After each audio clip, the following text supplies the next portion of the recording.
Musical Talk, the UK independent musical theatre podcast. The lark is singing on high, the suns are shining.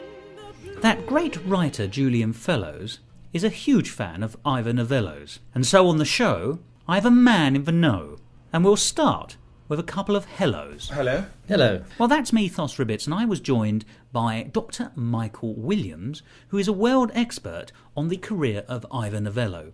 Because today on Musical Talk, I'm very pleased to be able to say we're going to bring you a fascinating interview, both with Dr. Williams and with Julian Fellows, who for us in the world of Musical Talk is probably best known for writing the screenplay of Gosford Park, which features Ivor Novello, a hugely influential British musical theatre giant of the early 20th century, and also for writing the book for the revised version of Mary Poppins, which of course has music by the Sherman Brothers and Styles and Drew, and which has been a huge success in London and the rest of the world. But it's also fitting that now, as we commemorate 90 years since the end of the First World War, the Great War, that we should be discussing Ivor Novello, who wrote the great anthemic song of that period, the first of many songs that he would write as a great composer of musical theatre in Britain until his death in 1951. Keep the bonfires burning while your hearts are yearning.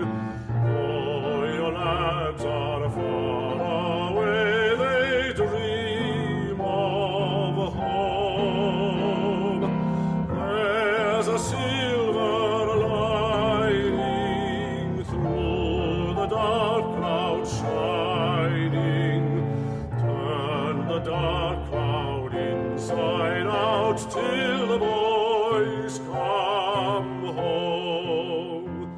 So today on this show, what you'll get is a discussion between myself and Michael Williams about the importance of Ivor Novello, and then you'll hear the discussion with Julian Fellows about Gosford Park, and then later on Michael Williams and I will be summing up the career of Ivor Novello again in the light of the comments you'll have heard from the interview with Julian Fellows. I do hope you'll enjoy today's programme. Musical Talk.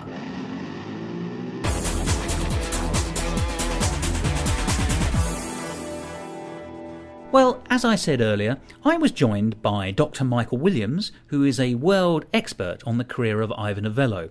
He's the author of the book Ivor Novello Screen Idol, which was published by the British Film Institute, and he's a Doctor of Film Studies at the University of Southampton. We started our discussion by talking about Ivor Novello and his significance in World War I culture. So, Michael, just to frame this a little bit, if I were to say Ivor Novello to people in the streets today, what would most people be thinking of? Most people would know the Ivor Novello Music Award, first and foremost, which they would hear about every year, and know about the nominees, the Amy Winehouses and the like, though many people wouldn't actually know who Ivor Novello was, though that has changed since Gosford Park, in that if I'm now talking about Ivor Novello to someone, and you get that look across the face about who it is, but now the trigger is to say Gosford Park and it clicks and they know who it is. So things have shifted over the last few years. So in a way that's moving back to his role in the 20th century as a great, well, almost a Renaissance man, as a writer of musical theatre reviews really, but also appearing in films, which is the area that you specialise in. So it's quite fitting in a way that Gosford Park fused those two things together, because the character is the only real character that's featured in that screenplay.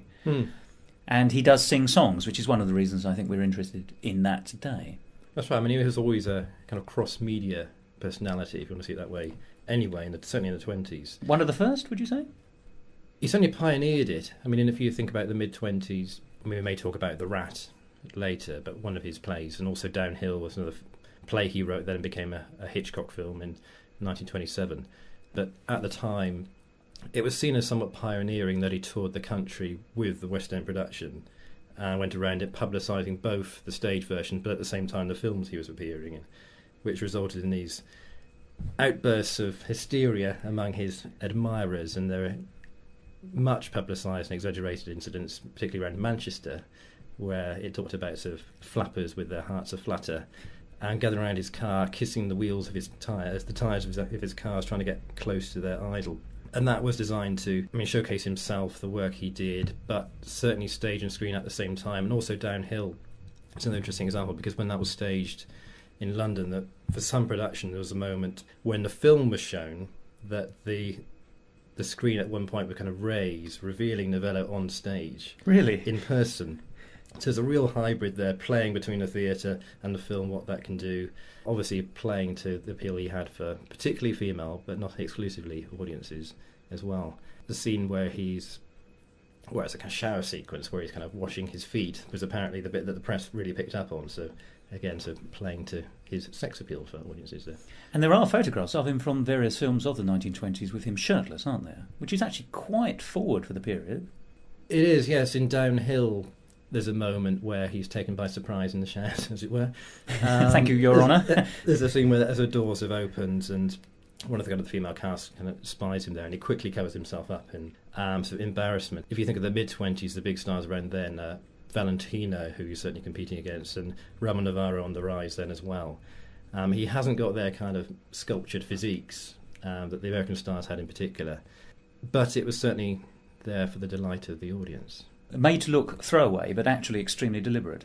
Yeah, it seemed to be important. All those press reports about the kind of the washing himself on stage thing shows that actually was there for that particular reason. And also in Triumph of the Rat, the second Rat film from 1926, there's a moment where Novello is kind of assaulted by a rival Apache, and there's a moment where the scene slightly reframes itself, and suddenly the shirt is hanging open on Novello to kind of reveal his left nipple, conveniently where the knife is now approaching. So again, there's a moment of kind of revealing there, which is motivated by the plot, but nonetheless it's there for the audience. You might argue that he's one of the first fully aware, self-developing, self-referential stars, certainly in British theatrical history. And you've touched upon his films and you've touched upon his stage plays. Now, none of those were musical. Of course, the films were actually silent. But he was already known for writing music in that period because he'd written the great anthem of the First World War with his mother, Keep the Home Fires Burning, which is a song you do still hear today occasionally. And it made him a household name in 1916, I think. Yes, that's right. So 1915 to 16, Keep the Home Fires Burning, that really made him a household name. And there's one Christmas during the First World War where if you look in the press for a number of months, almost every issue has some reference to Keep the Home Fires Burning on it, and many of them reproduce the kind of lyrics and music on the whole of the front pages of them, so that the kind of soldiers coming back from the front and also those at home, because the song importantly links both of those.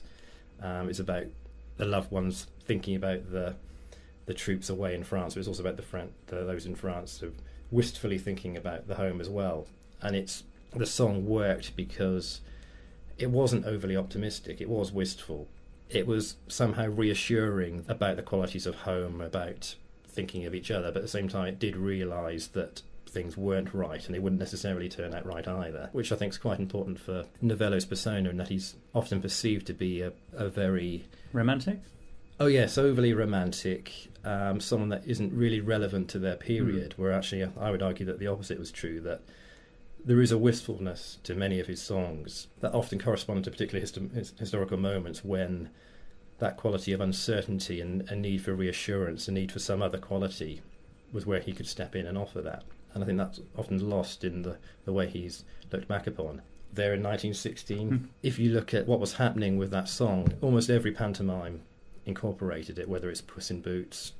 You'll find accounts of whole theatres filled with injured soldiers, for example, which happened, singing Keep the Home Fires Burning at a particular moment in the pantomime, and accounts how they're all in tears singing this song, which is a really kind of mix. At the same time it's joyful, but at the same time there's a real kind of sense of tragedy about it. It's uncertainty, which is quite interesting.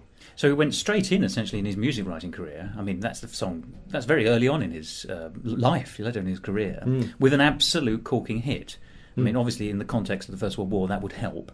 Yes. And as you say, it was performed in pantomimes. It was also very quickly assimilated by the music halls of the period, who, at the time, because there was no BBC or broadcasting, for entertainment, you went to the theatre or the music halls, and so that was another way. All the songs that have been handed down to us from the First World War, in many ways, are popularised in the music halls. So a long way from Tipperary, and as you say, Keep the Home Fires Burning had its own dynamic, but was certainly incorporated into the music halls. Just to add there, what also helped with Novello was his image at the time, because around 1915, 16, you've also got Rupert Brooke, as a kind of icon of that period, who himself was promoted very strongly by Edward Marsh, who compiled all the Georgian poets anthologies, and that famous image of him you see on the inside cover. If you look in the second-hand bookshops and find an edition of the Georgian poets, all the collected poems of Rupert Brooke, you see this particular image of this very handsome, youthful figure who we know to have died in 1916. So it's kind of a lost youth emblem for the First World War.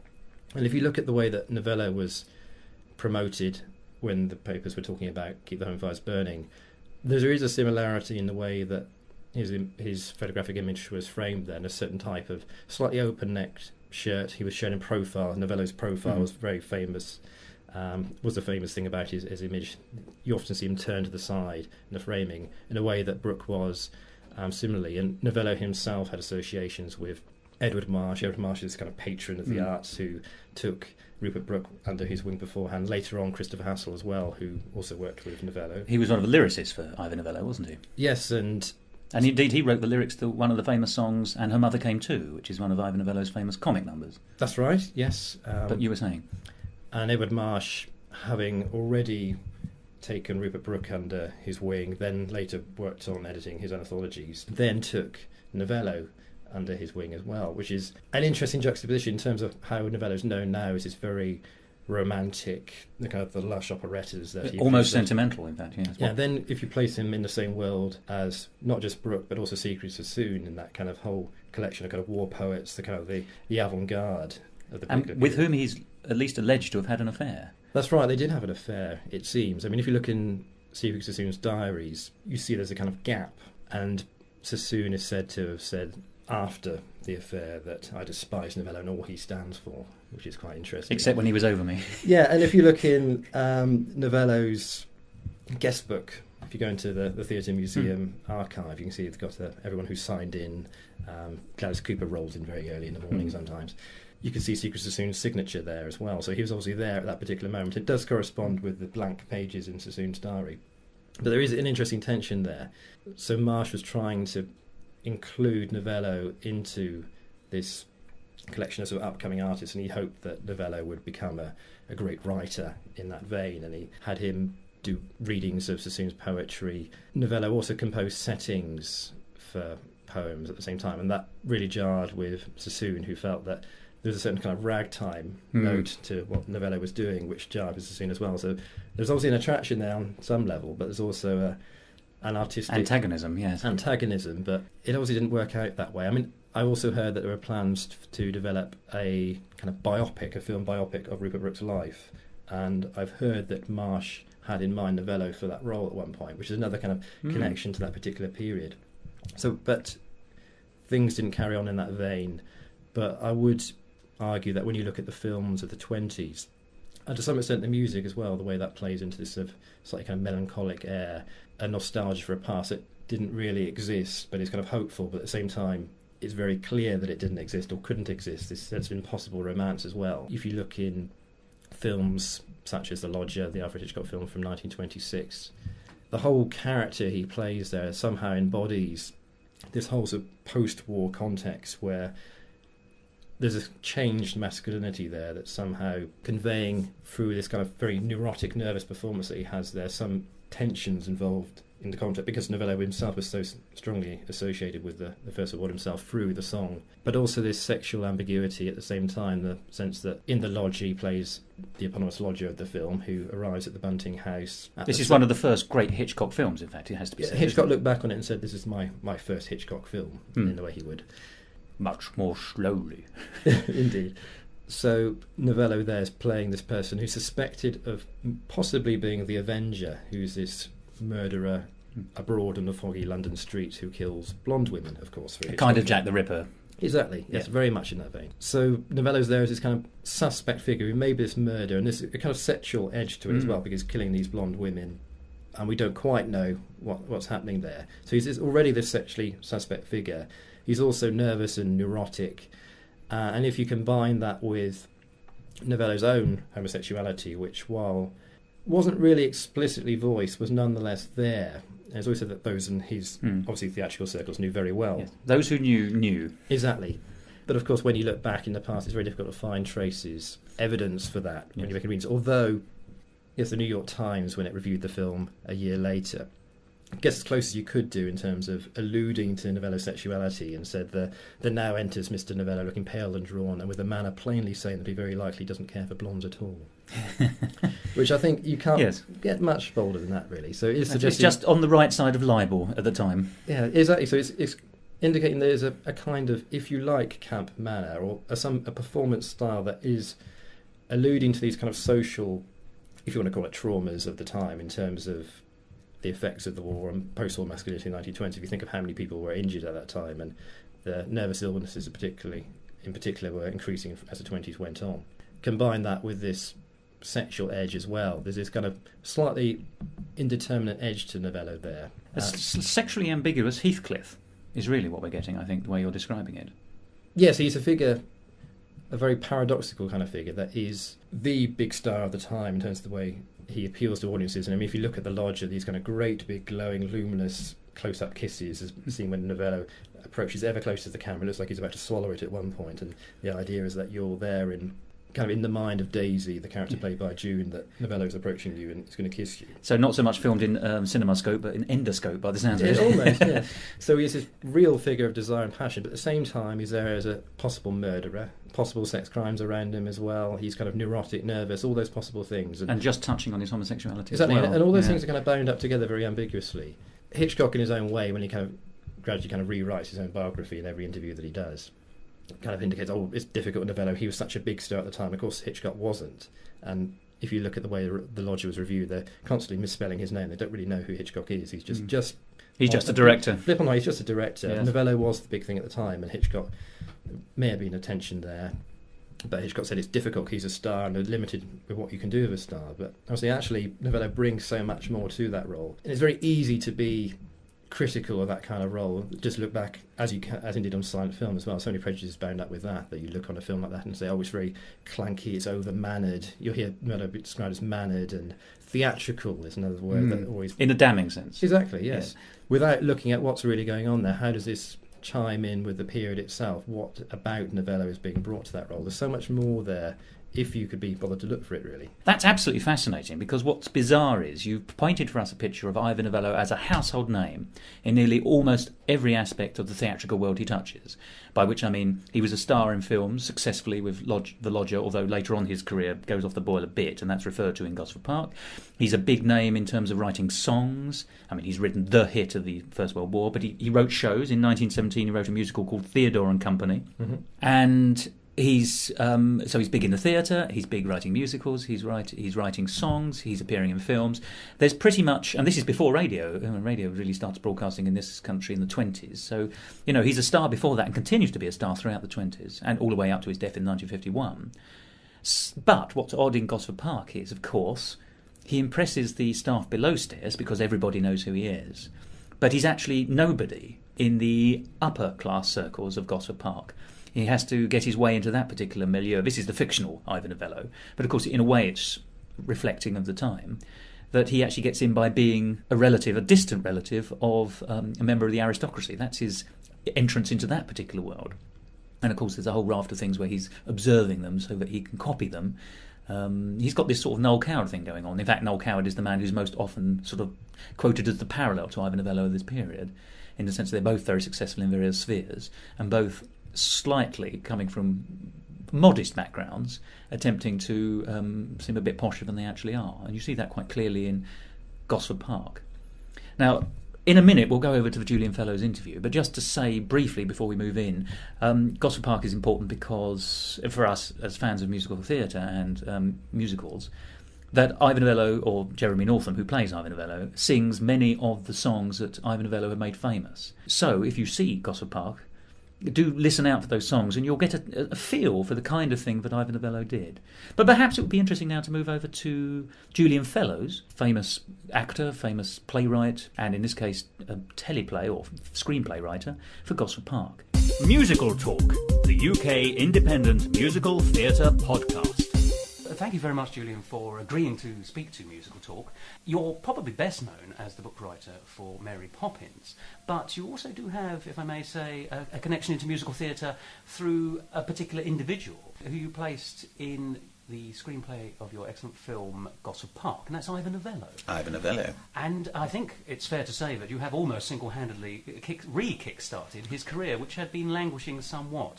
I suppose I really wanted to ask, why Ivor Novello first? What was the draw?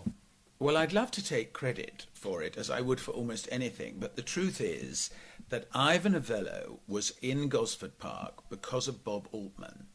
And what had happened was I'd written the kind of first draft of the movie, and we had the plot of I don't know if you've seen the film, but the false actor who is playing the valet and the Weissman, the film producer, and so on. That was all in.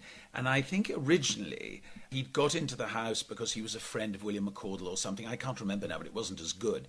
And then I went over to California to work on the script for a couple of days with Robert Altman. And he decided he wanted to have practical music as opposed to just soundtrack. And he felt that Ivor Novello had been very much overlooked and rather unfairly forgotten, unlike, Noel Coward and so on. So he wanted to use Ivor Novello so he could use his music.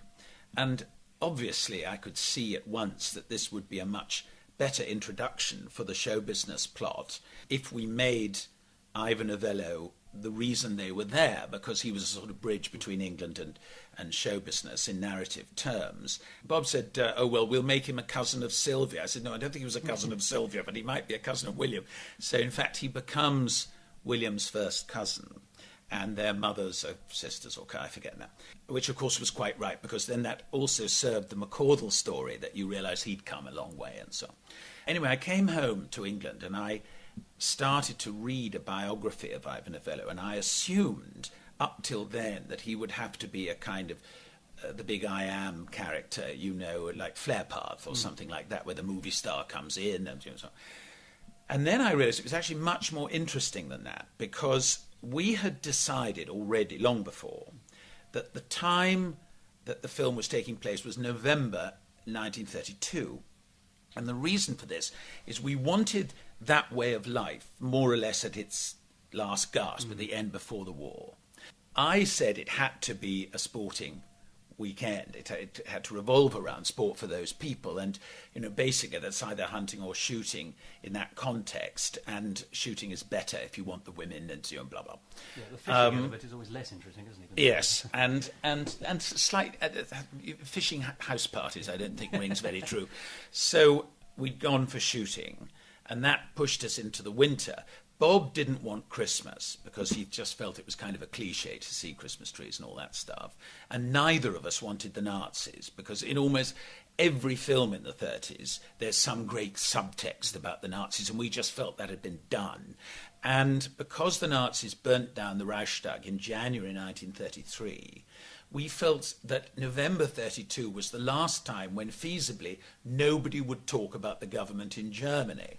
So we were pinned to a very specific time. And when I read the book on Ivor Novello, I realised that this particular period was a very, very interesting one for a screenwriter or dramatist point of view, because Ivor Novello had been a very successful songwriter and Keep the Home Fires Burning and all the rest of it. The song of the First World War. The song of the First World War. But then he'd gone into performing, and he had become a movie star, film star, and in very much that kind of Rudolph Valentino vein, that rather Latin beauty, as opposed to a kind of butch young man. But nevertheless, and he was very successful. And then with the coming of sound, his career had dipped, as so many did. I mean, nowadays you always hear people saying that's because their voices weren't good, but of course it wasn't always that. In fact, it wasn't that in most cases.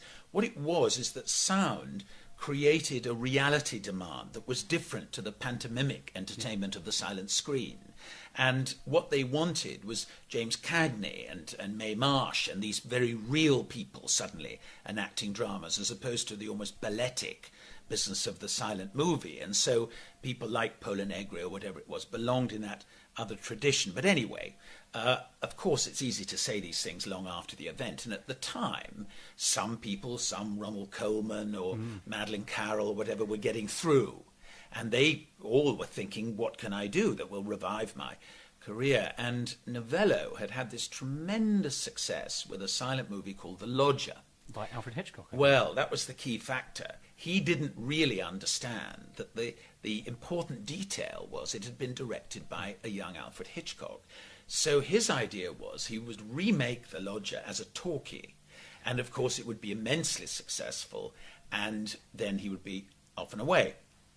But of course he didn't get Hitchcock or anyone like him. Anyway, I would maintain that he wasn't right anyway for the films of that time, but anyway, he made it. And the picture came out in the summer of 32 and was an absolute flop. Went straight down the pan. And although I think he did make another couple of films to complete his contract, his film career was over. And he was a very bright man. He knew it was over. There was no sort of fooling around, and that's the whole dialogue, with Maggie Smith, when she must be so disappointed when something just flops like that.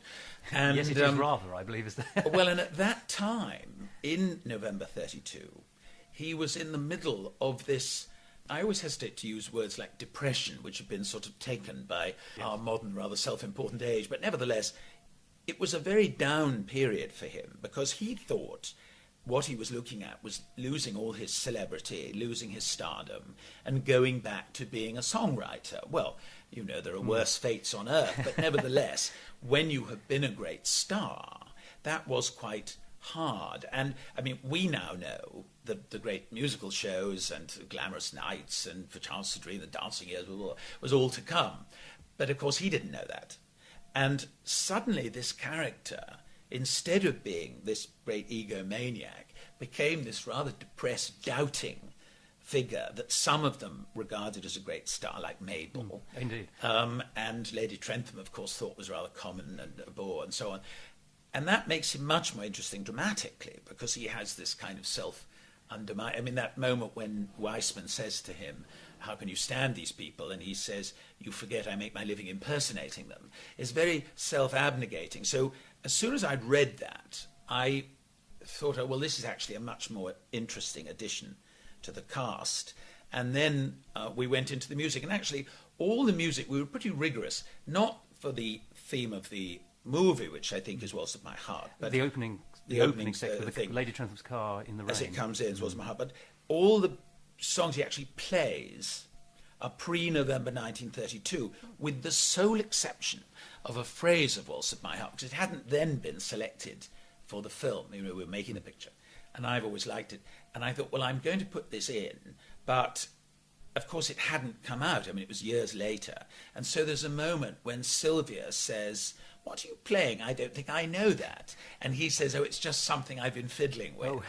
And this is the premise, that every composer has a drawer full of ideas that they haven't fully developed.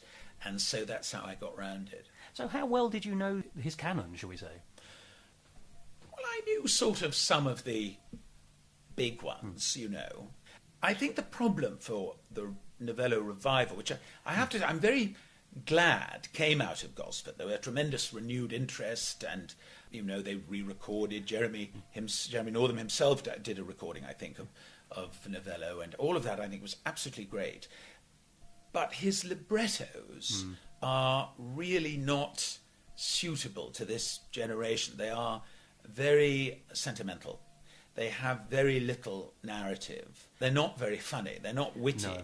It's mainly some wretched princess, sobbing away on the cliff top. And the other problem with the scores are they are almost all ballads. It's just ballad after ballad after ballad after ballad.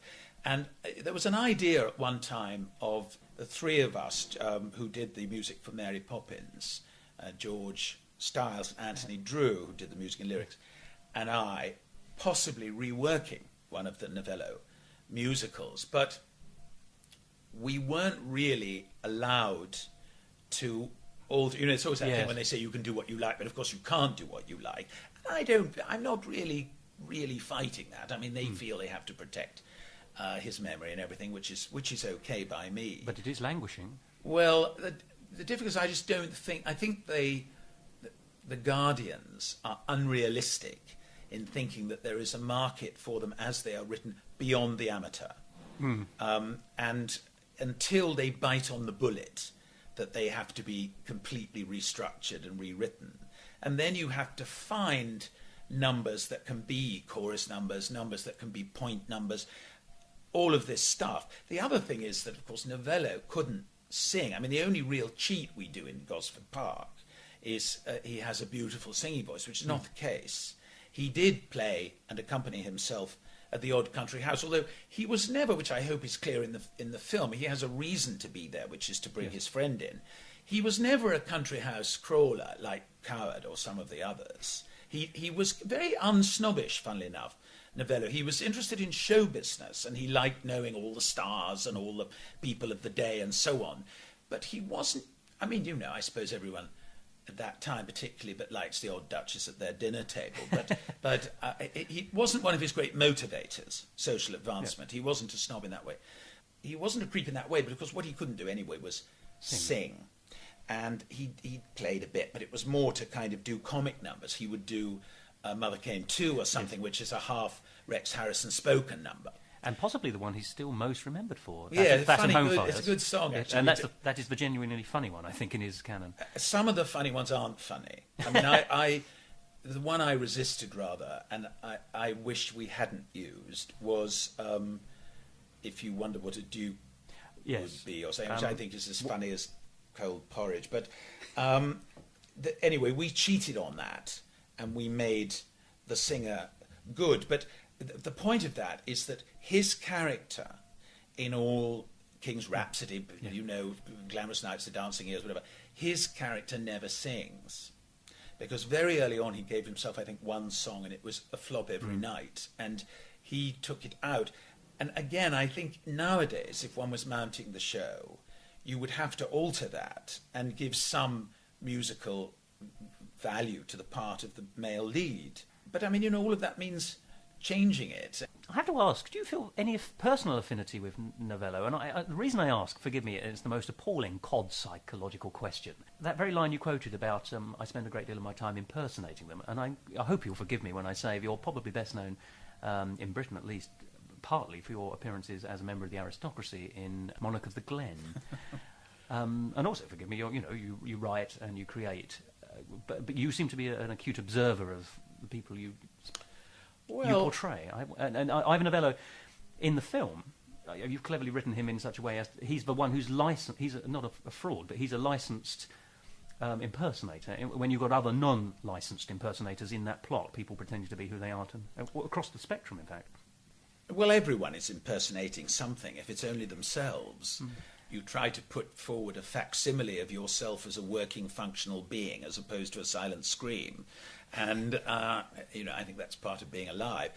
I mean, I have acquired this reputation as a sort of Silver Fork chronicler, and because nobody else is, after the job at the moment, I have a fairly open field at it. I think I am rather interested by them. I'm interested by the privileged, because a privileged life is perceived as uncomplicated when you are not part of that world, whereas of course all lives are complicated, and all lives require compromises and the concealment of weakness and the manifestation of the required virtues and all of this stuff. And that's as true if you're in the old days, growing up in a mining community, and you have the pressure to go down the mine, and it's not really what you want, but you have to somehow pretend it is, and all this stuff.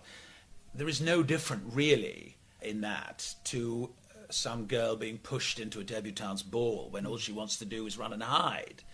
And we forget that, because we're in this anti-posh post-war era where the politicians encourage us constantly to denigrate all but one set of problems. We have this very simplistic view of life, I think, at the moment, that, if you have enough money, then you have no troubles, or something like that. And I think, anyway, the minutiae of certain privileged existences is rather entertaining. As for my own qualifications, I mean, when I sort of started, when I was a young man, and I would, in those days there was a season, a debutante season song, and young men would get sort of picked up to do it, by this rather extraordinary old character called Peter Townend, who really ran it by then, because it was post-royal presentation. It was after that.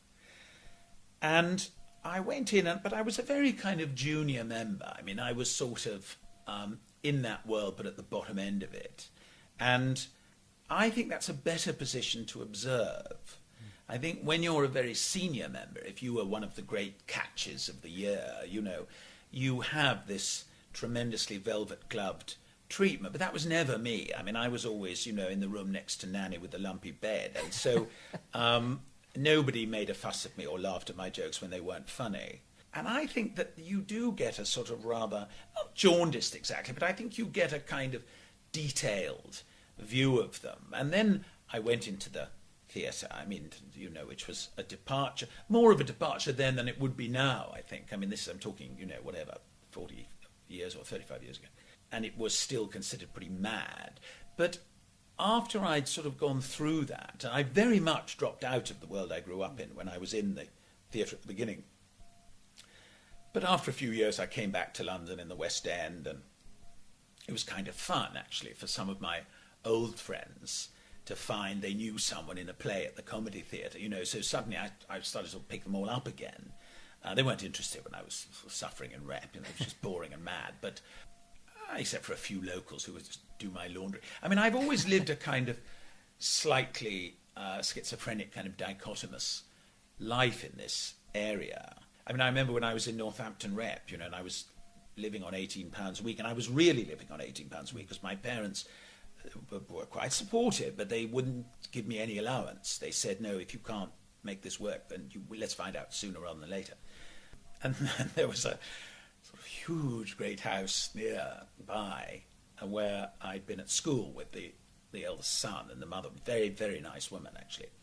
And I used to go out there and be sort of fed up, you know, with this wonderful food. And then my laundry would be done, also wrapped in tissue. And then I'd go back to this cobbler's cottage in Northampton where we used to kind of huddle around the gas fire for heat. And there was something rather entertaining, actually, about going in and out of the world. But again, it reinforces one's sense of being an observer. And I think that I wrote this novel called Snobs.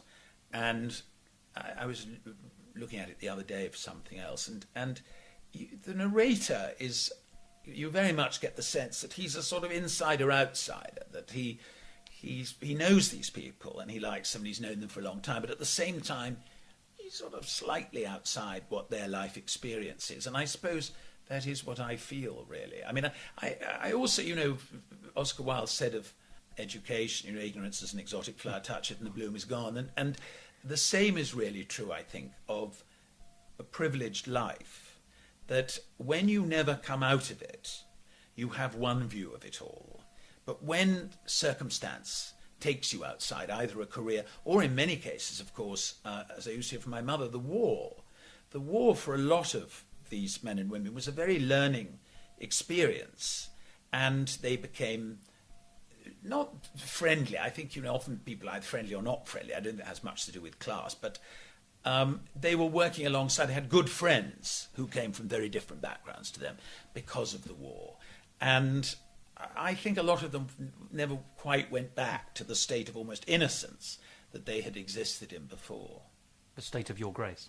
I remember my mother actually saying to me that she suddenly found that she was worrying about thing, were they comfortable? You know, it was were the curtains, whereas in the 20s, when she was a girl, or 30s, she just didn't really think like that. I mean, not, you know, they were very friendly. I mean, she always liked the people who worked for her parents or whatever, but they just didn't think in the same way. And I mean, I do believe there's a moment in Gosford, which is, you know, quite deliberate. And I was at one point I thought, oh, I hope they get this.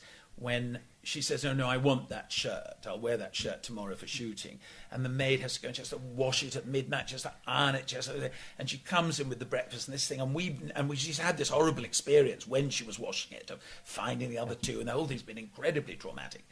And then she comes in, and Lady Trentham says, oh, I don't think I will wear this. And you know, when I first saw it in the cinema, the whole cinema audience went, oh, I thought, oh, I'm so pleased, because they've got that. And for my money, I mean, the socialist propaganda likes always to make these people very cruel and unkind. And I don't think that was generally the case. I think it was generally lack of thought. It was lack of empathy. It was just a kind of silly thoughtlessness that made them say, oh, I think we don't know, we won't have it after, whole thing's been taken 4 hours to get ready, whatever. And that, I think, was a fault, which you still see, actually. But hopefully, if people could be induced, now I am being a fantasist, but if people could be induced to be more thoughtful, then I think a good deal of the difficulties might evaporate. I regret that may be a human nature issue and not actually I'm confined to one afraid it class. is, yes. Just taking us back briefly to Novello, if I may, I would like to talk briefly about the afterlife, which, as I say, you I think have been responsible for. I know you've kindly offered it to Robert Altman, but how have you been approached personally by Ivor Novello enthusiasts? Do people want to sort of commandeer your interest or apparent interest in Ivor Novello to revitalise him? Yes, a bit. The main approach was whether or not I would work on the libretto and there could be a relaunch and a show could be fully and properly mounted again in London. And I would have loved that, actually. I was very enthusiastic, and so were George and Ants, and the idea was we would be allowed to raid some of the other scores. Yes. But the idea was that we would take some other songs, and also some songs that were not from shows, to create chorus numbers and so on, the other demands. But as I say, in the end, they just couldn't really see that the show needed to be changed. And I don't think, I think in 10 years or something, probably they will see that. Because I personally do not believe that you will see a major mounting of a Novello show until they believe that. But, when it happens, the public will be the winners, because some of the music is perfectly marvellous. And I would like to have been part of that, but I think I probably won't be now. But I'm glad to think I've been part of heading in that direction. Can I ask, forgive me, just on the top of that, whether you get adoring letters from American women of a certain age? And the reason I ask is because a close friend of mine wrote a very learned book on Ivor Novello's film career, as it happened. Quite densely written, excellently researched, but it's not a pick-it-up kind of book. And he has had nothing but appreciative emails and letters from, as I say, women of a certain age who I think have always attached themselves to the Ivor Novello dream. How thrilling. I suspect that the picture on the book jacket was probably better than mine. I'm not sure. I did, after the film, have an enormous amount of correspondence, but that was from all sorts of different aspects of the film, of which some of it was Ivor Novello. But no, I'd love to think I was a sort of darling of the country club set, but no. One of the things we like to do on Musical Talk is hopefully open up new horizons in relation to musical theatre for some people who are interested. Is there an Ivor Novello song or a particular piece that you would recommend that somebody listens to as a good example? Yeah, what's your favourite, almost, is that question? Oh, my favourite is not an original one. My favourite is Waltz of My Heart, which is why I was determined to get it into the film. Ivor Novello is, I think, someone you have to be in the mood for.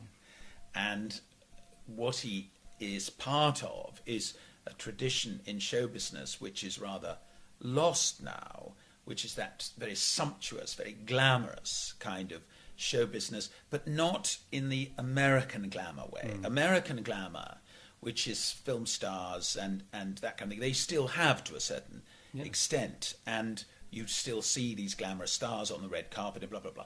But European show business glamour was a different thing. It was rather more sophisticated.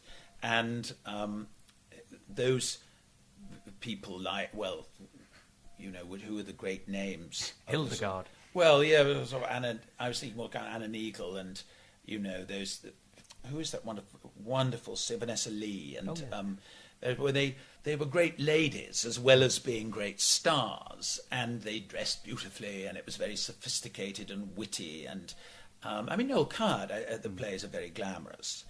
Gertrude Lawrence was very glamorous, but in a sophisticated, aristocratic kind of glamour that is now out of fashion. And British show business has espoused the cause of the left and is fairly down at heel, and so You know, at our awards giving, it's always some woman in an evening frock wearing bother boots, you know. And I think that Novello answers that need. He's very undisappointing. But that's what it is. It's lush and glamorous and makes you cry.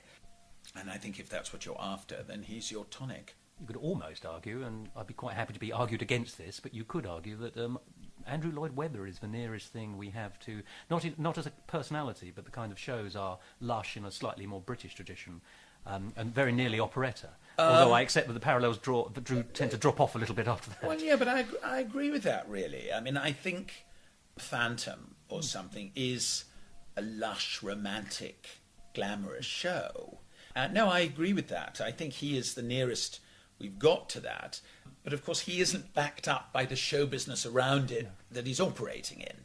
He really is having to create an island of a kind of British glamour, you know, against all odds. Whereas there was a time when an opening of a Novello show, an opening of a Coward play, you know, was a great kind of society event, and everyone was in white fox and all that sort of stuff. And that's rather gone at the moment. It's funny that it's gone in a way, because of course you've recently got this tremendous resurgence of money, that there is a whole new Labour aristocracy who are richer than any class has been since before the First World War. But unfortunately for me, it hasn't really resulted in kind of haute couture. But some different things, all of them very worthwhile, I'm sure. Musical Talk. Well, that was the wonderful Julian Fellows in a most entertaining and enlightening interview, and that's only the first part of it. He was very generous with his time to me, and next week, when you listen to Musical Talk, you'll be able to hear the second part of that interview, when Julian will tell us all about his involvement with writing the book and beyond, in the collaborative creative process that ultimately resulted in Mary Poppins. I do hope you'll enjoy hearing that next week. But to conclude this episode, let's go back to the discussion I was having with Dr. Michael Williams, the author of Ivor Novello's Screen Idol, and let's hear a bit more about that important 20th century musical theatre giant, Ivor Novello. Michael, what's your take on Gosford Park? Well, Gosford Park is interesting because, obviously, as we know, Novello was the only real-life, if you want to see it that way, figure within the film. And he does act as a kind of catalyst to what goes on there. As a real-life figure, a figure known, a figure that has resonance of that particular period, he's there as a kind of an anchor into the context, if you like. Kind of so many threads from the characters in the film weave towards him. And as we were saying earlier, this kind of figure of impossible romance that Novello embodies is there in the film itself in different ways. For men and for women. Indeed, yes. We see the second footman there that has a kind of a desire Crush. for Novello, very much so. And it is understated in the film. It's kind of there, but very subtly. The Land of Might Have Been is quite an interesting anthemic song which appears at various points in the film. It's the tune you remember when you leave the film as well. It carries with you as it kind of wistfully sort of drifts off into the ether at the end of the film. And that does have this quality of nostalgia, certainly, but it's the land of might have been. It's not something that actually exists. It's intangible again. It's a yearning for something. A sense of impossibility around it, just as for the second footman, he's a figure of impossible romance because they have that gap between them, that scene that when Novello is playing at the piano and various people are sort of gathering towards him, apart from Maggie Smith's character, the character of Trent, very much the opposite, and very much more than background music, as she says. She's very disdainful of it and wants to distance herself from it, whereas other people are almost kind of magnetically drawn to Novello, who's there at the centre of the house by the piano. The music drifts through the house, you hear it below stairs.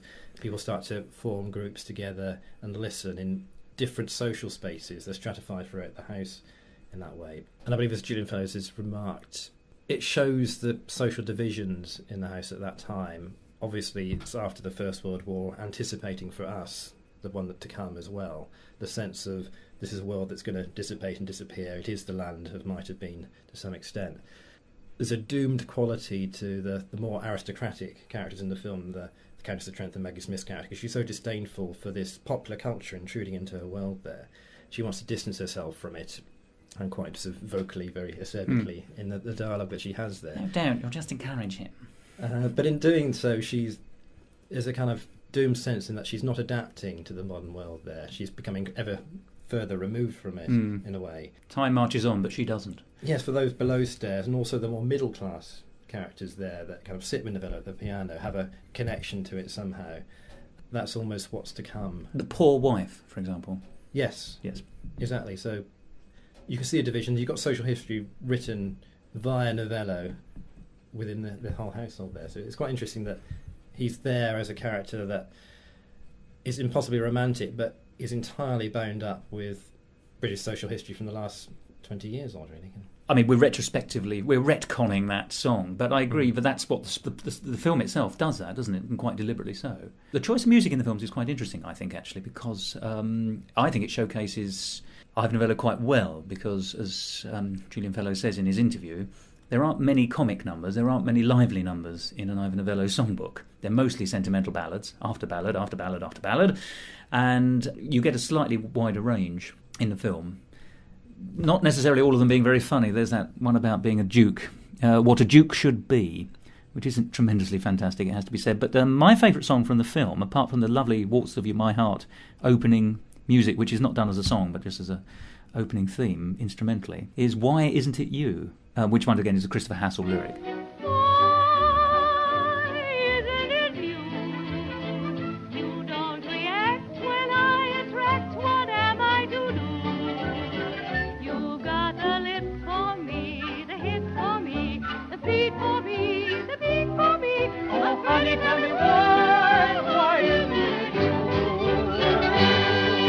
And once, I suppose, in a way, you could say that touches on the here's the reality of the situation and here's the expectation of the situation. They don't tally. It's not a tremendously new idea for a song. It's been done a million times. But It's All Right With Me by Cole Porter touches on pretty much the same area, I think. But Gosford Park's very interesting. So perhaps we'll leave Gosford Park and we'll talk now about Ivor Novello's, almost his reputation and his legacy in terms of musical theatre. Because after the 20s, his film career peters out, essentially, doesn't he? He doesn't make the transition into talking films tremendously successfully. He has a rather strange speaking voice, doesn't he, in fact? I mean, if you watch a film, something like Autumn Crocus, something from the early 30s, yes, as you say, it's a sound film, had come in by the late 20s. I think the last Rat film, Return of the Rat, had a synchronised sound version reissued shortly after the main feature came out. And Novello, I mean, he always said of his own singing voice, he stopped singing after a while, saying it sounded like a tired old bullfrog, so he kind of knew that wasn't his appeal and strayed away from it. And he's got, I mean, Coward described him as mellifluous. The name Ivor Novello has a kind of mellifluous quality, and Novello himself had obviously his Welsh accent is there, and when he's playing these, if you remember in the 20s, is this slightly exotic figure, because he has to chime in with the passion for Latin lovers, the Valentinos and he's got an Italian surname. Exactly, so he perfectly fits in with that. And the important thing about his appeal in the 20s, that sense of his international star appeal, was that there wasn't anyone else in Britain, in British cinema, that could compete with Valentino. Michael Balticon, who we know from Gosford Studios, said that he was a film impresario. Exactly, yes, said that he was an ambassador for British films at a time when ambassadors were few and far between, that he was almost unique in being able to appeal to American audiences, other audiences around the world as well.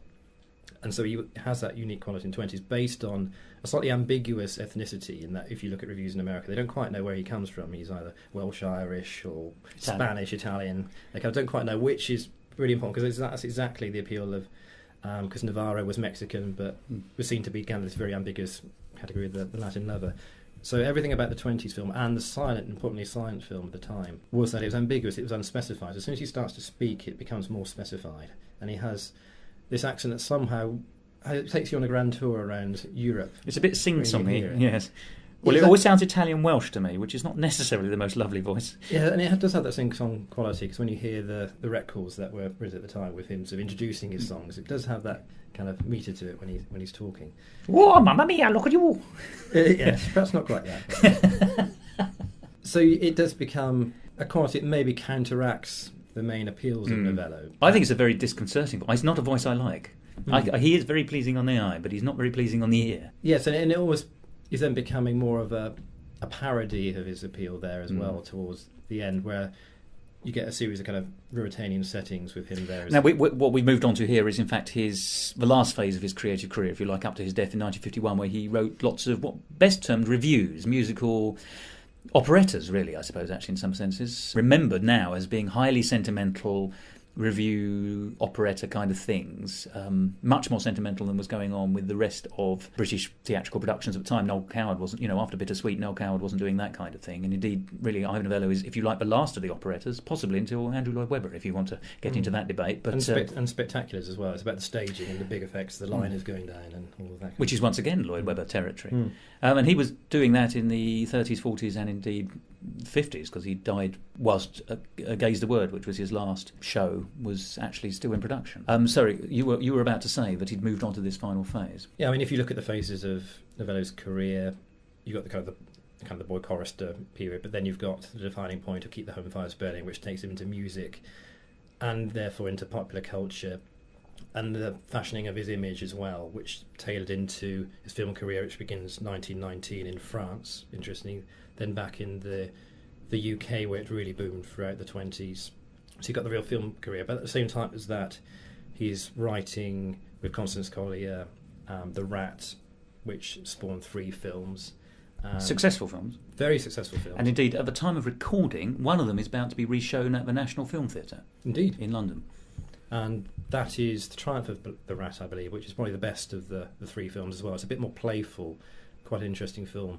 So you got this kind of very, very successful film career in the 20s, in parallel with his stage writing career as well, and that he's writing, as I said, The Rat. So you've got that film career, but also always the stage versions of Novello's plays always include music. So it wasn't that it wasn't there in the 20s, it was. But then by the early 30s, his stage career, in terms of musicals, really picking up, and by around 1934, the year in which he stopped making films, I think he had 3 plays running simultaneously in the West End. So it was really starting off a kind of whole new trajectory of his career there. And there were attempts to bring him back to the film world, but he was very much then entrenched into theatre. And that, in many ways, is the one area now where, if he's remembered outside the Ivor Novello Music Award, that he has any kind of sort of popular remembrance at all. And indeed has almost gone on to, you mentioned how he sort of parodies himself. He has in his own right become a parody since his untimely death. I mean, he was 54, he died of a heart attack in 1951. For many people, Hinge and Brackett were the last group of people who regularly sang his songs. And even then it was tinged with a kind of joke, wasn't it? I mean, would you care to explain how Novello's sort of reputation sort of, well, I won't say diminished, but was sort of hijacked, if you like? Well, there is a sense that the image of Dear Ivor, as they refer to him, was, as you say, hijacked by the Dear Ladies themselves, and on their stage shows in particular, where they would sing Novello songs and weep, indeed. And it was as much about them and the characters they want to create as about Novello to some degree. And it doesn't, to some extent, it smooths over the edges that Novello might have had for earlier audiences. Well, it paints him purely as a sentimental composer. Indeed, but at the same time, they're using Novello's homosexuality to gain comedy for these female impersonations that they're producing themselves. Yes, Hinge and Brackett, it ought to be said, are a cabaret act, mostly in the 70s to the 90s, who were 2 chaps who dressed as spinsters who lived together. They were ostensibly, one was an opera singer who had retired, and the other was her accompanist, and they had a kind of, sort of love-hate relationship, tinged with a certain sense of possible lesbianism. The fact they were both gay actors and relatively well known, and I say Ivor Novello was, if you like, cast retrospectively in a phantom sense as the unrequited love object, but. There is, but that touches on a wider sense that, for some reason, and the discussion with Julian Fellows touched upon this as well, that when Ivor Novello died in 1951, so did the progression of the interpretation of his work. He doesn't get revived.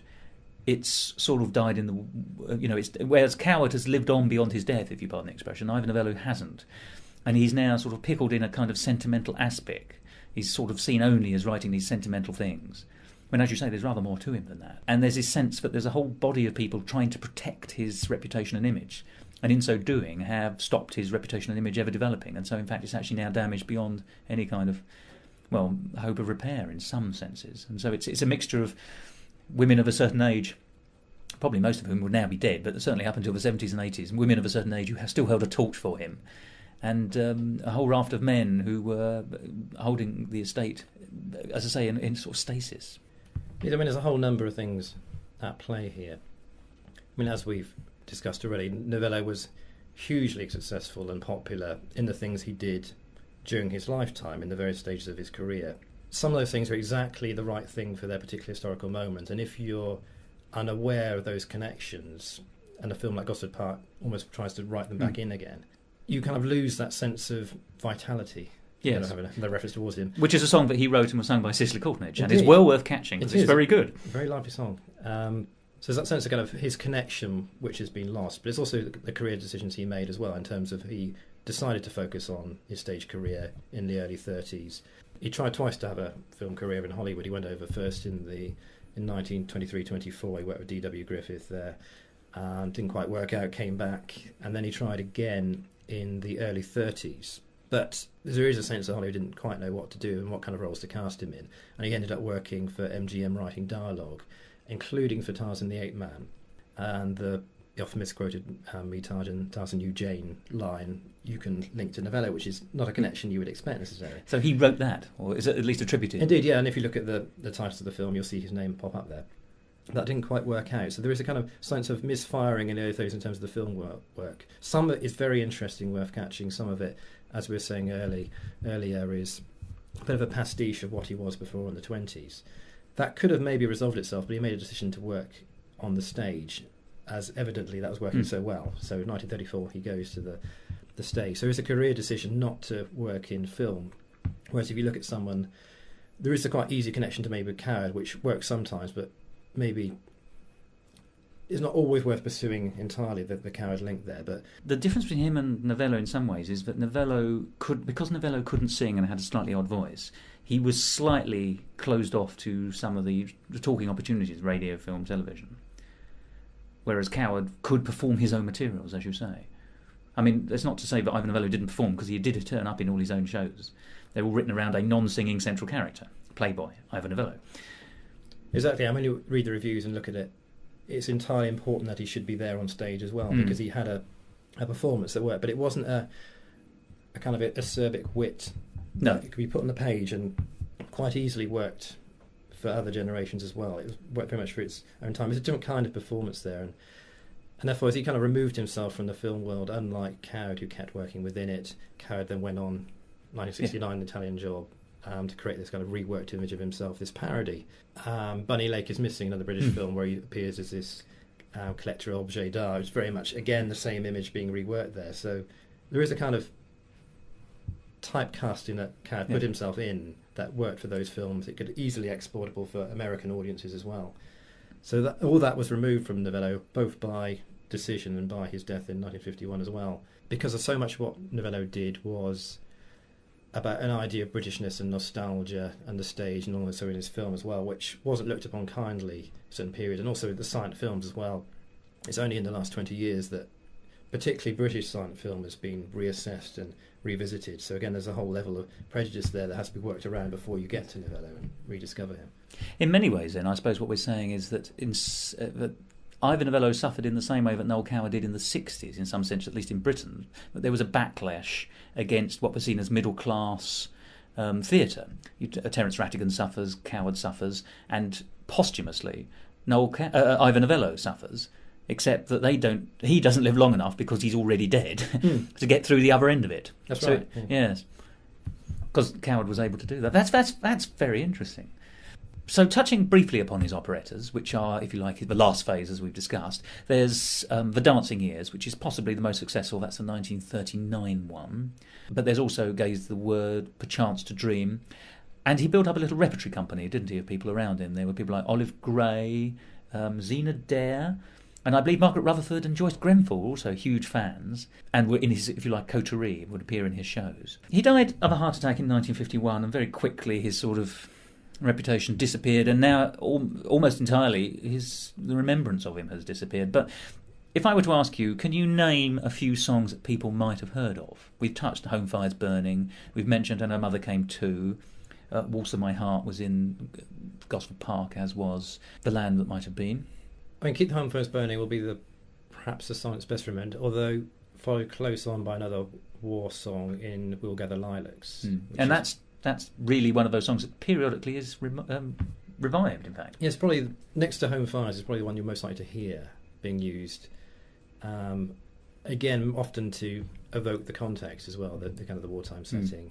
And you get that gets performed in lots of bizarre different ways. I mean, in the 1980s, it actually re-entered the hit parade, ladies and gentlemen, the charts, when Simon May, who's the composer of the EastEnders theme tune, and his orchestra, which you could still do in the 1980s, had a hit with it. And I think Cerys Matthews from Catatonia has also recorded it. And there's a slightly different version of it. You'll hear it's not quite how Novello would have anticipated, perhaps. But it's a song that has survived. Now, we've touched a great deal on Ivor Novello's career, and I'm extremely grateful to you. Thank you. In your view, is Ivor Novello important in the 20th century? Well, I think it is important because he's, in terms of the theatre, he's one of the key figures in the 20th century. Moving through the various stage through the 1910s into the 20s, 30s, you can chart the progression of lots of the way music was used in theatre in different forms there as well, and the whole Ruritanian romance, the lush, spectacular dramas that he produced. He's an important figure in that way. He's important in terms, culturally, in terms of his connection to the First World War, for Keep the Home Fires Burning, a resonance that he kept through his career.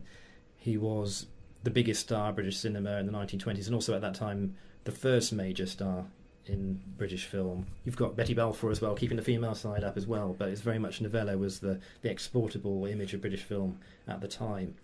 And that's something that gets neglected, even though he worked with directors such as D.W. Griffith, Alfred Hitchcock as well. Graham Cutts is another interesting director that gets overlooked sometimes. So he taps into a lot of different worlds through music, through film, drama. He is very important in that way. Important as a figure, that as a connecting figure. It's about, as we said before, this sense of nostalgia, hope, possibility. He's kind of always at the middle of these things, that these slightly ill-defined concepts sometimes. Obviously, his sexuality is interesting as a... Obviously, think about the period in which he's working in the 1920s. The Oscar Wilde trials weren't that long ago, really. So in terms of the way that sexuality could be represented on screen, he's quite interesting in that way, which Coward does in other ways as well on the stage. So he's interesting for that. So he's interesting as a social figure through various different contexts, and he's a way into those particular periods. He represents possibilities, connections and impossibilities, which make him intriguing and interesting, and much more than perhaps he would initially appear. There was an interview that described him as essentially modern, which I thought was interesting, because it's not what you would think of initially, that there's always a currency to Novello in any given moment that perhaps is kind of overlooked these days. So if we see him as an essentially modern figure at the same time as being this nostalgic, impossibly romantic figure, I think there's a kernel of intrigue there to pursue. Lovely. Dr. Williams, Michael, thank you very much indeed. Thank you. Ruritania, the mommy lights of glamorous nights no longer constitute a raving mania in Ruritania. Ruritania, rhapsodical kings no longer are things to sing about in Greece or in Albania or Ruritania. Our nights are now considered no longer glamorous. The only fellow is Ivor Novello, who still believes in us.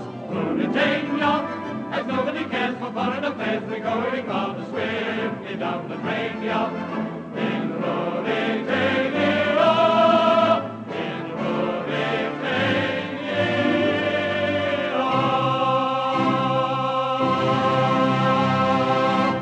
Well, that was Dr. Michael Williams, and if you're interested in reading more about Ivor Novello, particularly in his early part of the career, you can do so in his book Ivor Novello, Screen Idol, from the British Film Institute, BFI. Now, that's it for this episode of Musical Talk. I do hope you enjoyed it. Remember, do go to our website, www.musicaltalk, that's one word, .co.uk. Tune in again next week and you'll hear the ego of various Musical Talk presenters battling their way to the microphone just to make sure that you get your fix of musical talking. Speak to you then.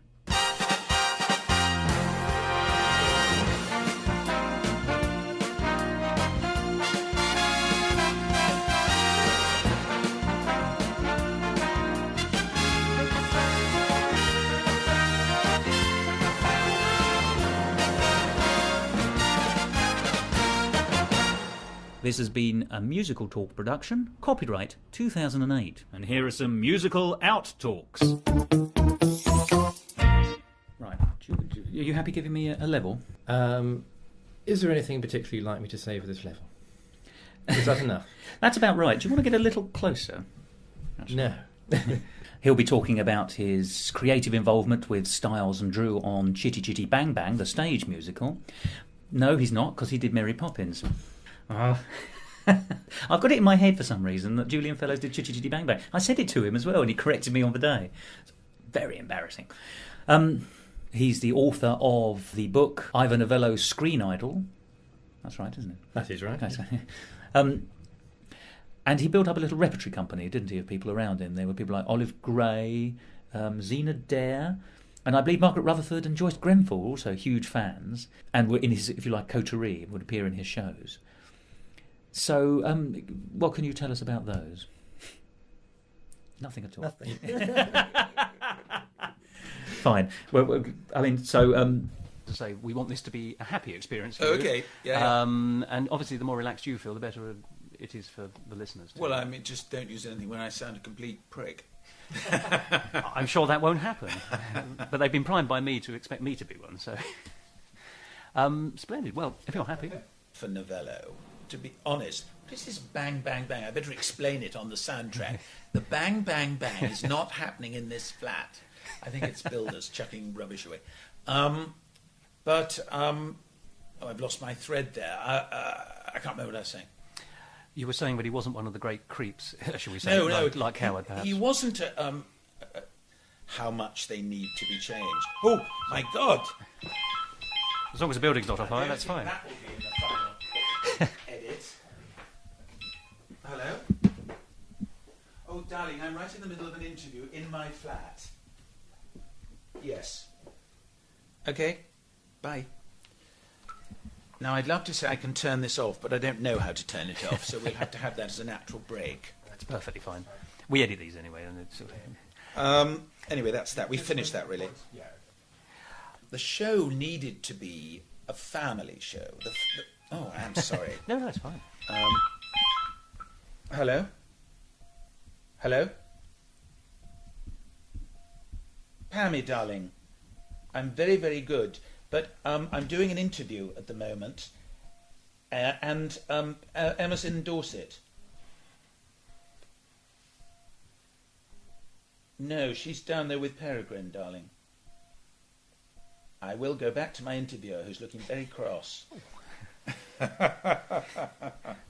Talk to you soon. Bye. I'm so sorry. You said the sentence you were in was the show needed to be a family. Disney film, the problems are essentially Disney-esque, you know, with the run on the bank and all this stuff. Whereas that would never happen in real life, would it? Well, no, not quite in that way. But and then you create a really problematical area. Just for clarity, we're referring to George the father, and not George Styles. No. George Styles' private life is a model for us all. But no. That was absolutely wonderful. Thank you very much. Are you okay? Have you got what you want? Yes. I hope it wasn't too awful for you. No, I don't mind. No. Let's get this stuff down. No more music. Play when I'm dead.